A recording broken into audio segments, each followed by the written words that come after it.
top 5 boxers of all time: Lewis, Armstrong, Sugar Ray, Ali.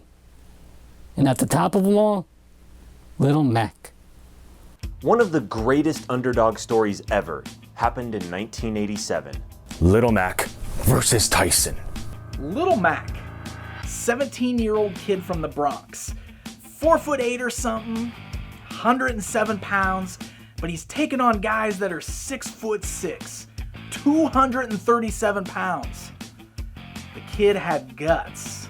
He had a dream to become a boxer, yet no one would take him seriously. No one would train him. That is until he met Doc Lewis. Doc Lewis, former champion boxer, takes this kid, trains him, eats chocolate bars while doing it, makes him one of the toughest fighters ever. I commuted every day on the Bell Parkway. On my way to work, I would see him running along the highway. On my way back, there he was again, wearing that pink jumpsuit. Now that's hard. Doc knew he had something in him, so he put him in the toughest boxing league there was, the WVBA. The WVBA, or the World Video Boxing Association, was the premier boxing league of the time. Sandman, Macho Man, Bald Bull, all the greats fought in this league. The refs in the WVBA?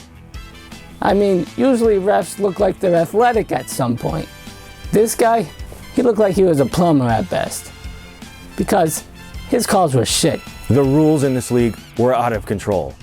You had guys running and charging opponents, morbidly obese guys using their fists like hammers on top of opponents' heads, people disappearing mid-fight. Talk about tough opposition.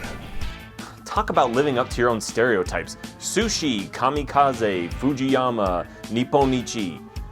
Sounds just like something German would say. I don't mean to sound jaded as a boxing announcer. I mean, it can get old after a while. But even though these are some of the best boxers in the world, I can't help but feeling that they're a little interchangeable. I mean, they got the same build and everything. Soda Popinski. Drinking sody pop, like we know those Ruskies love to do.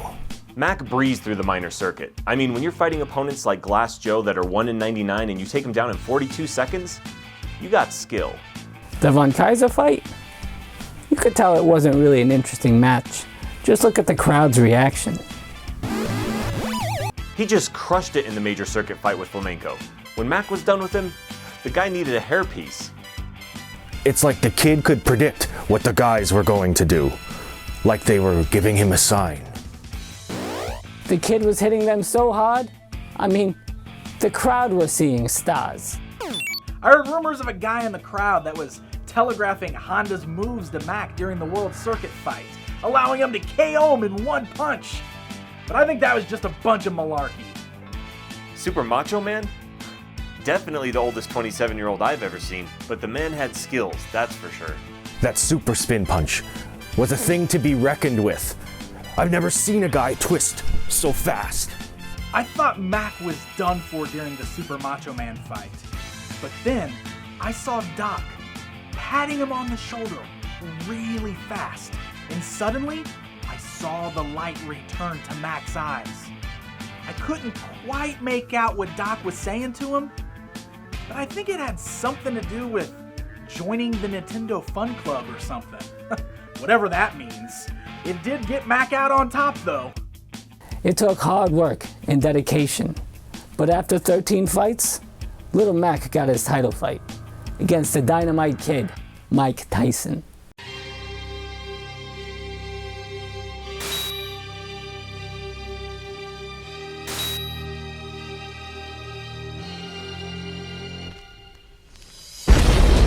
In '87, Mike Tyson was the undisputed champion in the boxing world.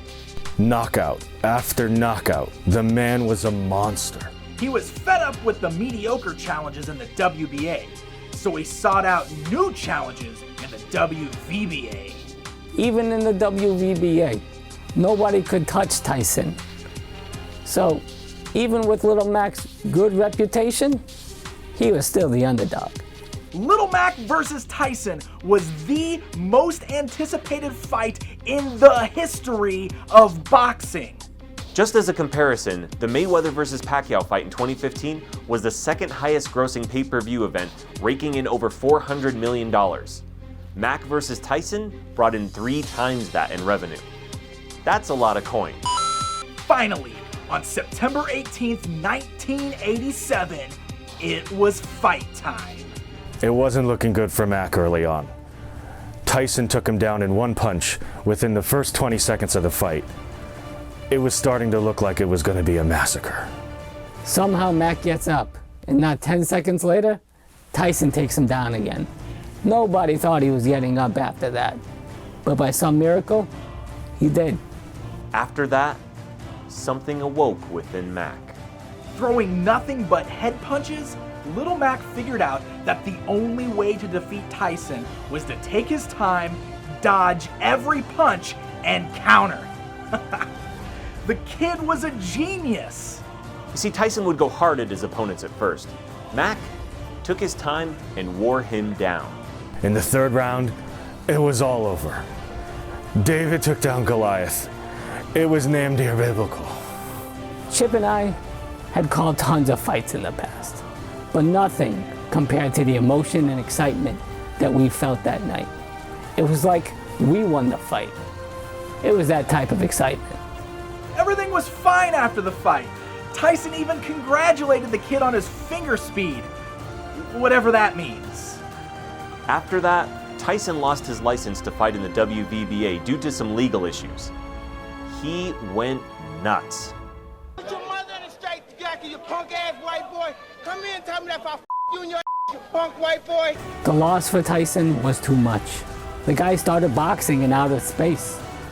Nobody really knows what happened to him after that.